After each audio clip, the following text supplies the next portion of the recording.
Jumpa lagi dengan saya di program Sawit Flash. Hari ini kita akan ketemu dengan Bapak Dimas Haryo Pamungkas, seorang peneliti senior pada Indonesia Palm Oil Strategic Studies atau IPOS dan juga alumni dari IPB. Apa yang akan kita perbincangkan? Sesuatu yang sangat menarik, yaitu maju mundur program B50. Pak Dimas, apa kabar? Alhamdulillah baik Pak Haji. Masih puasa? Alhamdulillah Ya. masih puasa. Alhamdulillah. Pak Dimas, sebagaimana kita ketahui bahwa Indonesia sudah berhasil mengupayakan apa yang disebut biodiesel 40. Artinya 40% itu adalah sawit dan 60% solar. Nah, dengan keyakinan yang ada, pemerintah kemudian akan meloncat ke B50, yakni 50% dari sawit dan 50% solar. Kemudian dipadukan begini kan. Iya. Nah, keyakinan itu akan dilaksanakan awal tahun ini. Tapi tiba-tiba kemudian ditunda lagi dengan alasan perlu penelitian lebih jauh lagi. Perlu adanya persiapan yang lebih baik lagi. Tapi baru saja kita meninggalkan apa yang disebut dengan penundaan tersebut, Maret ini kita dengar tiba-tiba bahwa B50 akan dihidupkan kembali. Saya jadi bertanya, apa kira-kira latar belakangnya? Benar bahwasanya ini sempat dibincangkan dari akhir tahun lalu, B50. Tetapi kemudian B50 ini ditunda. Banyak alasan. Saya memandang positif saja, mungkin karena masalah teknis yang belum siap. Apalagi pemerintah mungkin sudah meyakini bahwasanya pasokan solar untuk 60%-nya itu masih memadai, baik itu dari sisi produksi dalam negeri maupun dari impor. Tetapi belakangan ini memang santer itu terdengar untuk kembali lagi ke B50. Ini udah mundur, maju lagi. Tapi ya wajar karena memang situasinya, apalagi kita lihat di Timur Tengah, perang ya antara Amerika Serikat dengan Iran karena faktor Israel itu mengakibatkan beberapa kebijakan di Timur Tengah ini menjadi kendala dalam distribusi atau supply dari solar atau minyak bumi, kita bicara crude oil. Nah, Selat Hormuz yang dikuasai oleh Iran itu mengalami pengetatan distribusi, sehingga bahkan kapal dari Indonesia pun tidak bisa lewat Selat Hormuz. Nah, otomatis 20% dari perdagangan atau supply crude oil dunia itu akan terbatas. Dan ini akan berdampak pada Indonesia juga. Maka alternatif sumber energi itu menjadi dibincangkan kembali. Nah, termasuk biodiesel. Jadi menurut Pak Dimas, masalah di Selat Hormuz inilah yang menjadi asbabun nuzul munculnya B50 kembali. Iya. Ya, karena kita tidak bisa mengimpor minyak dari sana, mau tidak mau ya dimanfaatkan itu namanya feedstock yang ada kan gitu. Iya. Iya. Tapi kalau kita bicara tentang feedstock ini, penundaan B50 sendiri itu kan diakibatkan karena feedstock. Oh iya. Oke. Jadi gimana ini? Awalnya Indonesia menunda B50 itu salah satu faktornya ya kita duga itu karena stagnasi produksi CPO yang menjadi feedstock untuk biodiesel. Ya. Nah, itu dia. Nah, memang saat ini feedstock biodiesel pun yang namanya dari CPO itu tetap sama Pak Haji. Jadi artinya belum ada perubahan yang signifikan di dalam proses produksi CPO sehingga terjadi peningkatan untuk memenuhi kebutuhan B50 tidak. Tetap sebenarnya idealnya CPO untuk biodiesel itu idealnya di 40%. Nah, tetapi karena kondisi seperti ini, ya mau ndak mau orang akan berpikir ini memanfaatkan CPO untuk dinaikkan menjadi 50% digunakan. Apa itu implikasi logisnya? Pertama, alokasi CPO untuk ekspor itu otomatis akan dikurangi. Karena CPO itu kita tahu alokasinya ada untuk food, untuk pangan, untuk industri oleokimia, ada juga untuk biodiesel yang sudah ada programnya, dan ekspor. Jadi ada 4 alokasi. Kalau seandainya pangan dan oleokimia jelas tidak mungkin dikurangi alokasinya. Sehingga yang berkurang hanyalah ya dari ekspor. Nah, artinya kita akan mengorbankan pendapatan devisa, mengorbankan pendapatan dari pungutan ekspor CPO dan turunannya. Sekarang gimana posisi daripada berbagai organisasi sawit yang ada di Indonesia? Semua sebenarnya siap mendukung apapun program pemerintah, baik itu GAPKI, APROBI, dan asosiasi lainnya, industri pasti mendukung. Tetapi memang realitanya, kalau B50 dilaksanakan, tetapi pada kondisi normal, artinya normal itu tidak ada ketegangan di Timur Tengah seperti sekarang nih, Pak Haji.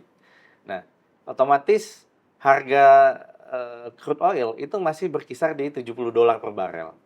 Nah, implikasi kalau harga $70 per barel, maka harga solar di Indonesia itu kurang lebih di 8.400 sampai 9.000 rupiah per liter. Nah, kalau dengan harga CPO yang saat ini masih tinggi, atau ya bukan masih ya, memang tinggi lah. Tinggi di angka 13.900, 14.000, bahkan per hari ini udah menyentuh 15.000 lagi nih Pak Haji. Nah, itu selisih harga, nantinya harga HIP biodiesel dengan harga HIP biodiesel, ya harga pasar, indeks pasar biodiesel dengan harga indeks pasar solar, itu akan tetap melebar. Sehingga ini menjadi beban bagi pengadaan biodiesel. Terlalu besar kos yang harus disediakan, biaya yang harus disediakan oleh BPDP untuk tetap menjaga agar program biodiesel ini berjalan. Nah, makanya di situasi itu yang sebenarnya sulit bagi industri sawit. Karena apa? Kalau seandainya ini dipaksakan, industri sawit akan mengalami keketatan dari anggaran. Nanti kan masih banyak lagi kebutuhan BPDP untuk replanting, untuk sarana prasarana, dan lain-lain. Nah, ini yang dikhawatirkan. Makanya ketika ditunda ini baik bagi industri sawit. Tetapi kalau saat ini mau dicoba lagi ke B50, nah kita akan lihat dulu harga crude oil itu sudah mulai naik. Jadi kalau saat ini sudah mencapai harga $118 per barel, harga crude oil, maka kurang lebih kalau dikonversi menjadi solar, itu harganya kurang lebih di angka Rp13.800 per liter. Nah, otomatis kalau kita bandingkan dengan harga biodiesel yang sekitar 14.000, ini selisih sudah sangat kecil gitu, Pak. Nah, jadi kalau demikian, maka beban BPDP untuk membiayai program biodiesel ini itu semakin ringan. Kalau tidak ada terjadi kejadian seperti di Timur Tengah saat ini, itu memang akan berat BPDP membiayai selisih harga itu. Jadi pengeluarannya bisa sampai 50 triliun nih kalau dipaksa B50 per tahun. Tapi kalau sudah terjadi perubahan harga solar ini, maka selisih harganya sudah menyempit, ya. Jadi menyempit. Walaupun terjadi kenaikan harga CPO, ya, tetapi kenaikannya tidak setajam kenaikan harga solar. Nah, kalau harga CPO saat ini sudah mencatat kenaikan sekitar 5% ini, Pak Haji. Sedangkan harga solar tadi 70% ya udah naik nih dari titik semula. Nah, ini kan beda nih slope-nya gitu ya. Nah, otomatis memang beban BPDP akan sedikit lebih ringan. Jadi bisa jadi membiayai selisih yang akan dibayar itu bisa jadi sekitar Rp1.000 per liter atau bahkan lebih rendah lagi. Jadi kalau saya garis bawahi bahwa beban BPDP ini akan relatif lebih ringan, tapi beban daripada anggaran negara itu relatif lebih berat. Ya, untuk membiayai solarnya. Solarnya, iya. Tapi ketika solar itu sampai di masyarakat, itu harganya seperti biasanya saja. Artinya tidak mengalami kenaikan, begitu? Iya, kurang lebih begitu. Pak Dimas, yang cukup menarik adalah sebuah pertanyaan, apakah dengan B50 ini yang namanya petani sawit kita itu akan meraup keuntungan lebih atau malah agak rugi? untuk menjawab pertanyaan ini, saya nggak ingin kesannya itu industri sawit atau teman-teman sawit ini itu bisa dianggap menari di atas kenaikan harga yang lain gitu. Oh, Tidak. Tapi sebenarnya memang faktualnya, kalau memang harga CPO ini akan naik, maka yang akan menikmati itu adalah rekan-rekan dari petani kelapa sawit dan industri sawit secara umum. Artinya ada kenaikan harga. Walaupun secara biaya ada terjadi kenaikan, tetapi bagi petani yang ya kita tahu petani jarang menggunakan alat-alat berat yang menggunakan solar gitu ya. Nah, bagi mereka otomatis pendapatan dari penjualan TBS itu akan meningkat. Nah, itu konsekuensi logis seperti juga kejadian di tahun 98, kejadian tahun 2008 ketika terjadi beberapa krisis, tidak semua juga yang mengalami kerugian, tetapi ada sebagian kalangan yang mendapatkan keuntungan. Nah, dalam hal ini blessing in disguise-nya ya para petani kelapa sawit itu akan mendapatkan eh, pendapatan yang lebih baik kalau harga CPO-nya naik. Oke. Yang terakhir, Pak Dimas, saya hanya ingin tanya, kira-kira apakah ada dampak dari perang di Timur Tengah ini terhadap volatilitas harga CPO sendiri? Iya, tentunya ada Pak Haji. Karena setiap komoditi, bursa komoditi di dunia ini semua juga saling berhubungan.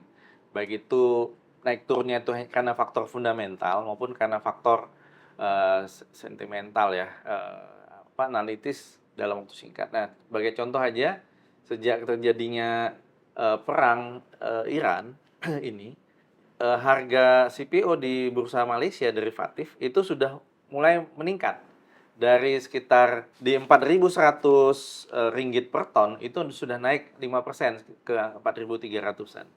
Sehingga ini artinya harga CPO itu juga terpengaruh secara market ya dengan situasi perang di sana. Walaupun saya secara fundamental sebenarnya memandang belum ini terlalu cepat juga terjadi pengaruhnya karena eh ya mungkin ini ada efek sentimen pasar saja. Tapi secara fundamental seharusnya harga CPO itu baru akan naik ketika sudah mulai berdampak kepada kebijakan energi di masing-masing negara. Misalnya tadi eh, negara konsumen solar itu mulai mengalihkan ke energi alternatif ke biodiesel seperti Indonesia, Malaysia, kemudian negara-negara di Eropa dan Amerika mulai beralih. Nah, kalau mereka sudah mulai beralih, maka kemudian disitulah terjadi pergeseran supply dan demand. Nah, Hmm. di situ yang saya melihat fundamentalnya di situ dan itu akan lebih lebih bertahan lama harga itu dibandingkan dengan faktor sentimen saja. Baik, Pak Dimas, terima kasih atas pengetahuannya yang mencerahkan ini. Terima Pak kasih. Dimas tetap sehat selalu. Amin. Terima kasih Pak Haji juga. Ya, Semoga tetap sehat. terima kasih. Demikian pembicaraan kita dengan Pak Dimas. Mudah-mudahan bermanfaat buat kita semuanya. Sampai jumpa pada Sawit Flash berikutnya.